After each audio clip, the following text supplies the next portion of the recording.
ini ada gejala menarik, Mas Andi ya, Mas Sahal. Gejala menarik itu di dalam, saya melihatnya di banyak negara, terutama Indonesia dan Amerika yang saya amati agak dekat ya, yaitu ada keterpisahan, disconnect antara kalangan terpelajar dengan situasi real. Itu menarik sekali itu. Setuju. Jadi kalangan terpelajar yang pinter dan baca buku ya, mereka banyak informasi, itu juga perlu kita kritik. Karena mereka ini juga punya interestnya sendiri. Nah, mereka ini menurut saya kelemahannya adalah tidak memperhatikan situasi nyata dalam masyarakat itu. Ini terjadi di Amerika sekarang ini. Kenapa Partai Demokrat yang sekarang ini menjadi partai yang banyak didukung oleh kalangan terpelajar? Teman-teman kita yang sekolahnya di Ivy League di Amerika, perguruan tinggi yang papan atas itu hampir bisa dipastikan semuanya adalah pendukung Partai Demokrat. Dan mereka kaum yang pinter sekali. Nah, elit terdidik itu. Mereka itu juga sama, dikritik di Amerika karena mereka ini tidak bersentuhan atau bahkan cenderung menutup diri terhadap situasi real yang dihadapi oleh masyarakat. Dan akhirnya kalah Partai Demokrat di sana. Nah, di sini saya juga melihat gejala serupa. Jadi kaum-kaum terdidik itu memiliki, tanda kutip, memiliki mimpi tentang Indonesia yang mungkin tidak nyambung dengan mimpinya orang banyak. Ini bagi saya masalah. Jadi karena saya sendiri juga bagian dari kelas ini juga. Tapi kan saya mencoba untuk membuka diri ya. Bukan saya lebih baik, bukan. Ya, saya sendiri bagian dari kelas ini dan saya pernah di situ dan sampai sekarang mungkin saya juga teman-teman saya itu semua. Nah, saya melihat kekurangan kelas saya ini ya, atau kelas ini ya, terdidik ini adalah mereka kerap kali itu tidak melihat kenyataan real. Kalau saya menggunakan bahasa dalam debat soal lingkungan kemarin, mereka terlalu ideologis, tidak maslahat, gitu loh. Pendekatannya itu ideologis. Hanya mereka sudah punya semacam kacamata tertentu dan kacamata ini dipakai untuk lihat segala hal. Akhirnya mereka tidak melihat masalah real. Nah, ketika saya menggunakan istilah maslahat, multiple maslahat itu sebenarnya intinya satu, kita lihat masalah apa adanya saja. Memang ketika kita melihat masalah apa adanya, kita bisa berbeda pendapat. Tidak apa-apa. Tapi kita melihat masalah, bukan ideologi gitu loh. Karena kalau ideologi, itu Anda ketika melihat masalah itu twisted, distorsi. Anda sudah memfilter realitas berdasarkan preferensi ideologis Anda. Nah, kalau kita melihat masalah real, misalnya soal makan siang gratis ya. Makan bergizi gratis. Makan bergizi gratis ya. Oke, ini kalau saya pertama-tama melihat proyek atau program besar ini, bagi saya adalah mimpi gede. Ini simbolis tentang bagaimana pemerintah ingin mengangkat manusia. Jadi kalau kemarin Pak Jokowi temanya adalah memperbaiki sarana material, infrastruktur. Sekarang ini infrastruktur berupa manusia. Itu simbolnya adalah diberikan makan siang gratis. Nah, tapi memang ini program gede banget seperti IKN. Begitu Anda punya program besar berskala nasional, pasti nanti akan berdampak ke yang lain-lain. Misalnya pemotongan ini itu pasti. Teman-teman saya yang sekarang lagi dapat LPDP teriak-teriak kan. Karena beasiswanya itu enggak lah, ini itu. Ya saya paham. Tapi itu concern perlu diadres. Teman-teman yang beasiswanya sekarang tersendat itu juga perlu diadres. Itu penting, itu suara seperti itu perlu didengarkan. Nah, tapi jangan menganggap remeh program tentang makan bergizi gratis ini. Karena bagi saya ini mimpi besar yang bagi saya jalannya benar. Ini on the right track. Ya, cuma diperbaiki saja lah nanti eksekusinya. Nah, kalau bagi misalnya kayak teman-teman NU ya, karena PBNU juga kerjasama dengan BGN untuk mengelola makan bergizi gratis ini. Dan BGN kerjasama dengan semua ormas ya. NU sebagai salah satu. Meskipun kata Gus Ulil kalau di kalangan NU itu sebenarnya sudah tahan lapar, ketahanan pangannya udah kuat. Sudah lama. Tahan tidak makan. Jadi ketahanan pangan itu pengertian orang NU, orang pesantren itu adalah tahan tidak makan. Tahan orang mangan.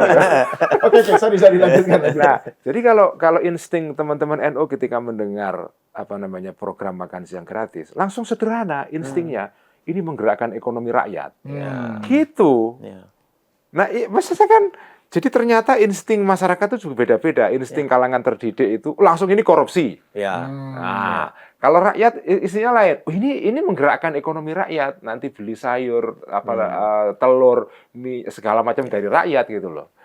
Jadi, nah itulah kenapa saya melalui forum ini saya ingin mengajak teman-teman yang terdidik ini juga otokritik gitu. Kita ini sebetulnya sekarang ini ketika kita mengemukakan pendapat itu, apa interest kita pada dasarnya? Apakah interest kita itu ideologi kita, bacaan kita, teori kita, atau sebetulnya realitas real yang dihadapi oleh masyarakat itu? Nah, saya khawatir sekarang ini kalangan terdidik itu justru itu interestnya adalah ya kepengen menjaga puritanisme bacaan. Ini kan ada puritanisme ala Wahabi. Puritanisme bacaan mengenai demokrasi misalnya, nggak mengenai HAM atau apa. Jadi ini harus puritan sesuai dengan teks yang saya baca. Makanya kemarin saya senang ketika Prabowo dalam pembukaan pidatonya di Sentul itu mengatakan bahwa demokrasi harus disesuaikan dengan kenyataan di Indonesia. Wong Gus Dur saja terhadap Islam pribumisasi Islam kok. Kenapa kita tidak mau pribumisasi demokrasi? Kenapa tidak gitu loh? Agama saja bisa dipribumikan, apalagi sekedar demokrasi buatan manusia gitu loh. Nah itu tadi soal bagaimana Gus Ulil pembacaan tentang bahwa ada kecenderungan ideologisasi dalam melihat masalah dengan kecenderungan yang berbasis kepada kenyataan yang harus fleksibel dan adaptif gitu ya. Itu bukan hanya gejala Indonesia itu ya. Itu gejala di mana-mana ya. Di mana-mana, di Eropa begitu, di Amerika begitu. Jadi sekarang ini sebetulnya kalau teman-teman yang mempelajari lanskap geopolitik global, sekarang ini ada tren yang bagi saya menarik sekali. Tapi sengaja seperti dilupakan, dismiss ya oleh teman-teman yang terlalu ideologis ini. Trennya itu adalah sekarang tren mengkritik gejala globalisme yang terlalu dominan kemarin. Jadi, nah di dalam globalisme ini itu yang mempunyai peran penting adalah kaum intelektual, kaum usahawan besar korporatif seperti Bill Gates dan segala macam.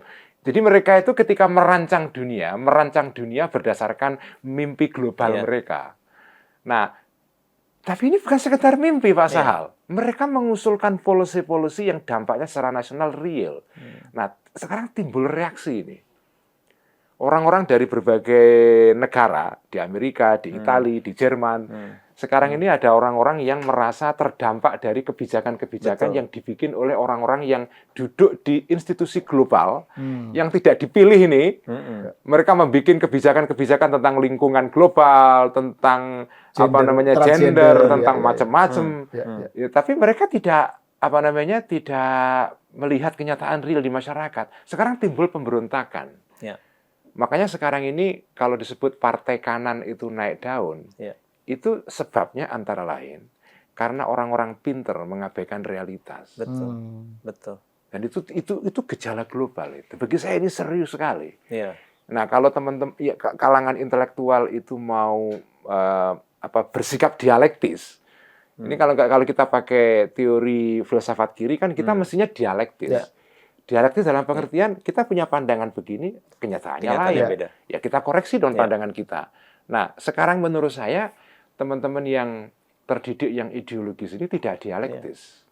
Tidak membuka diri. Tidak melihat kenyataan. Ya ini tadi mungkin saya nyambung sedikit ya. Ini sebenarnya sudah bisa dijelaskan. Ini yang menjelaskan kenapa dulu seolah-olah ada sesuatu yang sangat kontradiktif ya di akhir pemerintahan Pak Jokowi yang di X misalnya orang begitu membenci, ada narasi yang begitu negatif gitu, tapi approval ratingnya 75% sampai 83% ketika itu. Nggak nyambung kan? Nggak nyambung. Bagaimana kita bisa menjelaskan ini? Apakah kita mau bilang 83% masyarakat ini bodoh? Apakah mereka ini dipaksa untuk mengatakan bahwa mereka puas dengan kepemimpinan Pak Jokowi? Bukan hanya Pak Jokowinya yang diserang, tapi juga pendukung Jokowi itu dipersekusi.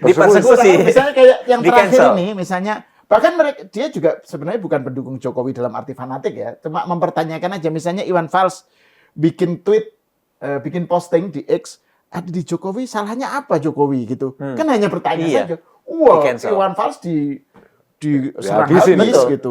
Jadi Betul. itu kayak gitu. Jadi terus juga ini influencer yang ke IKN Iya. bikin testimoni tentang IKN Dihabisi kayak itu. disuruh Dihabisi. ngaku salah. Iya. Terus ada yang ngaku salah, tetap aja dihajar gitu. Iya, diekspos kembali identitasnya dan lain Iya, sebagainya, iya, betul, betul. ya. Jadi ya itu tadi kembali lagi. Jadi kalau misalnya apakah kita mau menyalahkan 83% masyarakat tadi? Apakah kita mau bilang bahwa mereka ini didoktrin? Bagaimana bisa didoktrin? Wong media mainstream dan media sosial percakapannya justru berbeda dengan apa yang menjadi perasaan mereka ketika mereka mengaku bahwa mereka puas dengan kepemimpinan Pak Jokowi. Jadi ada sesuatu yang nggak nyambung tadi gitu loh. Nah ini juga yang mungkin bisa jadi refleksi juga bagi kelompok civil society dan juga media mainstream ya. Di Amerika misalnya Elon Musk juga ya. Ini kampanye sangat keras juga menghajar kelompok media mainstream yang menurut dia sangat. sudah terlalu bias.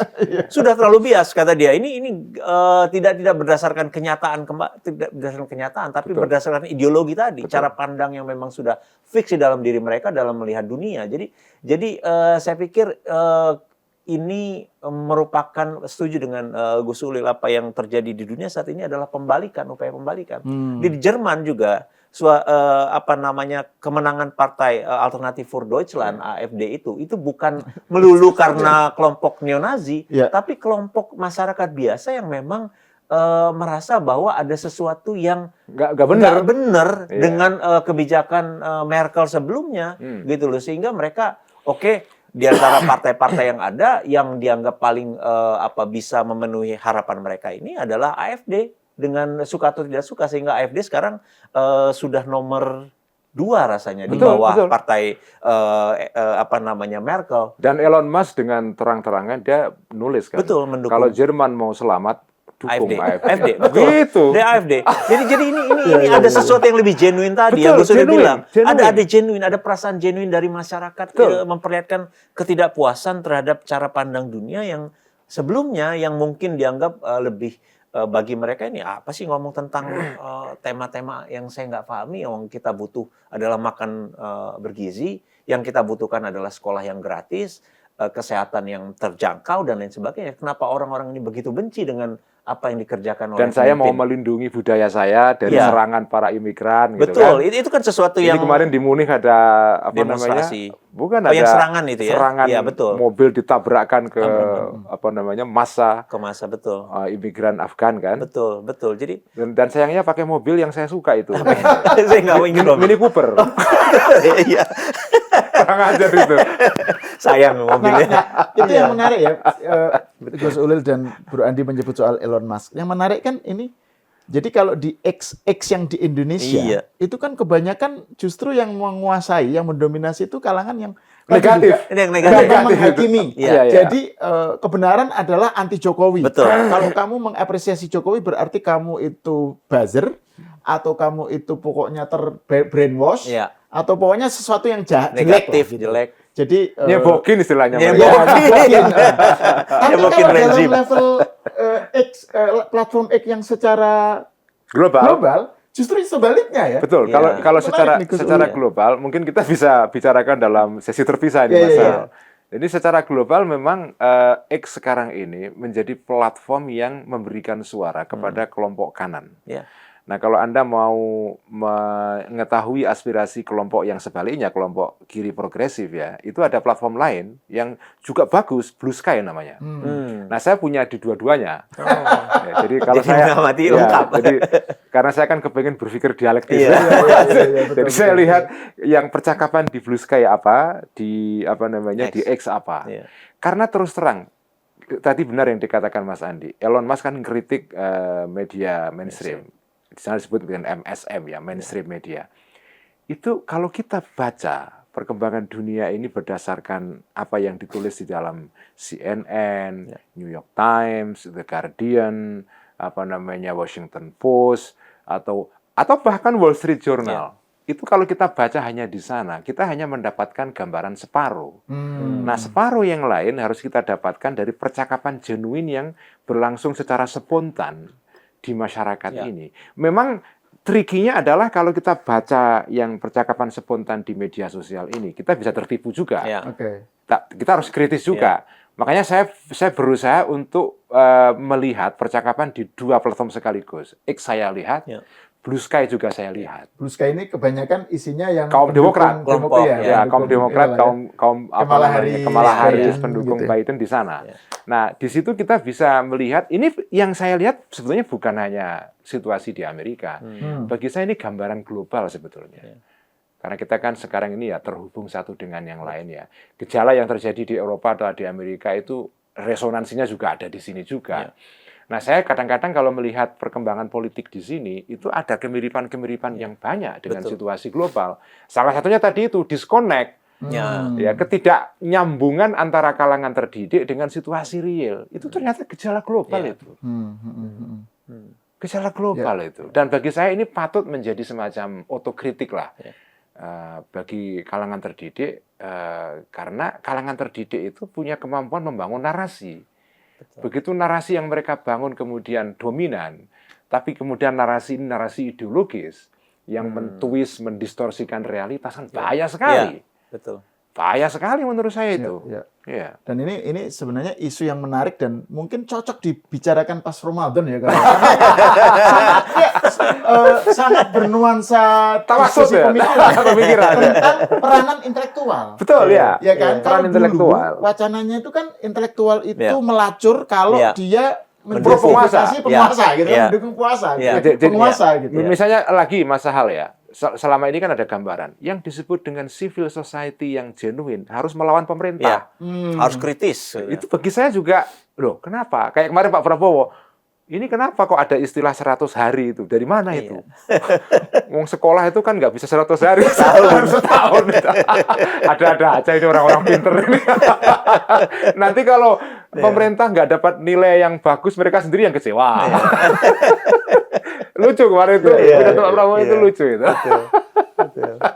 Iya, jadi kan hal-hal semacam itu yang jadi kalau dulu narasinya itu diskurs mengenai intelektual itu adalah intelektual itu harus berumah di atas angin, gitu kan, harus menjadi suara kritis, berjarak dari kekuasaan, karena kekuasaan diidentikan dengan korupsi, otoritarian, macam-macam gitu. Mungkin pada zamannya benar ya. Mungkin. Nah, sekarang yang terjadi ini menurut saya perlu telaah yang juga tidak kalah menariknya ya dari segi pemikiran ya tentang diskoneksi ya antara intelektual, the so-called intellectuals gitu, kalangan elit terdidik dan mereka mewakili satu lapisan tertentu dari masyarakat di kampus, di civil society apa, dengan masyarakat gitu ya. Masyarakat ini tercermin dari tolak ukurnya kan pemilu. Hasil elektoral. Ya, misalnya kayak Trump. Trump yang kedua ini kan nggak bisa disederhanakan sebagai ini adalah kemenangan neofasis, enggak. Gitu ya.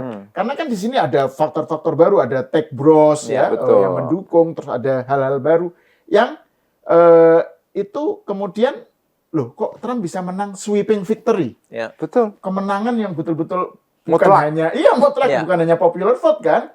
Dia di Kongres juga menang, di Senat. Iya. Jadi ini maksud sih itu penjelasannya hanya semata-mata ini adalah naiknya neofasisme gitu kan, nggak sesederhana itu gitu. Makanya kaum terdidik bagi saya perlu otokritik gitu ya. Tidak sekedar menggunakan frase-frase lama atau yang disebut dengan talking point ya. Ini poin-poin yang sudah disiapkan lah. Pokoknya kalau begini ini begini. Jadi nggak kritis gitu loh. Nah, bagi saya ya itu tantangannya. Bahkan juga kategori-kategori misalnya kaum kanan, kiri itu berubah. Itu udah jadi berubah. Nggak adequate lagi, nggak mencukupi lagi disebut sebagai kaum kanan gitu atau kaum kiri gitu. Misalnya. Elon Musk itu sekitar setahun yang lalu men-share satu grafik ya, gambar ya, menarik sekali. Gambar itu menggambarkan gini. Posisi yang 10 tahun lalu dianggap kiri sekarang sudah jadi kanan. Ya, sudah berubah. Jadi bergerak itu. Dulu itu sini sudah cukup kritis, sekarang konservatif. Mungkin ini juga ada hal-hal yang mungkin buat teman-teman kelompok terdidik ini harus lebih pahami, lebih berempati tadi ya. Yang kalau kita ambil contoh ya, mereka menganggap bahwa apa yang dikerjakan selama ini itu sudah taken for granted. Karena misalnya ya, kenapa masyarakat tuh begitu puas dengan kepemimpinan Pak Jokowi? Sederhana, karena ada program pendidikan, ada program kesehatan. Melalui program pendidikan sekolah bisa gratis, melalui program kesehatan juga menjadi sesuatu yang lebih gratis dan juga terjangkau bagi lebih banyak orang. Jadi sementara bagi kalangan elit ini mungkin mereka nggak butuh BPJS, mereka punya asuransi swasta. Mereka nggak butuh sekolah gratis. Mereka bisa menyekolahkan anak ke manapun yang bahkan keluar dan lain sebagainya. Jadi mereka menganggap ini sesuatu yang memang sudah seharusnya. Bahwa pembangunan atau infrastruktur. Mereka merasa orang Jakarta kan nggak pernah mengalami nikmatnya mudik. Ya betul, betul, udah bagus. Betul. Jadi sudah merasa bahwa itu memang sesuatu hal yang biasa yang seharusnya sudah dilakukan. Sementara bagi masyarakat kebanyakan mereka melihat diri mereka berubah dalam 10 tahun terakhir gitu loh. Ada hal yang berubah tiba-tiba kok sekolahnya kita bisa mengalokasikan uang kita bulanan ini untuk hal lain daripada untuk biaya SPP sekolah, atau misalnya tiba-tiba orang yang tadinya sakit dan tidak bisa berobat, bahkan banyak yang meninggal karena nggak bisa punya akses terhadap kesehatan, tiba-tiba bisa masuk rumah sakit, diopname, sembuh dan lain sebagainya. Ada bantuan sosial, mudik jadi lebih gampang dan sebagainya. Perasaan-perasaan seperti ini yang tidak dirasakan oleh kelompok terdidik tadi, yang memang mereka nggak butuh itu. Jadi memang ini yang menjelaskan kenapa Pak Jokowi dan juga Pak Prabowo ini sangat populer di kalangan menengah bawah, yang itu jumlahnya sangat besar secara piramida sosial gitu loh. 80% itu masyarakat menengah bawah gitu loh. Tapi sementara ada ekspektasi yang lain dari kelompok menengah atas yang mungkin kebutuhannya udah beda. Kalau buat masyarakat biasa dapat protein dalam menu makan siang itu sudah sesuatu yang sangat berharga. Sangat berharga, bisa sekolah gratis itu berharga. Tapi buat kelompok ini ngapain saya bisa beli makan yang lebih enak, bisa berobat ke tempat yang lebih baik dan lain sebagainya. Jadi saya pikir ini perlu ada satu refleksi ulang untuk melihat atau berempati kepada keadaan masyarakat biasa pada umumnya. Dan disitulah saya pikir demokrasi bekerja dalam konteks ini.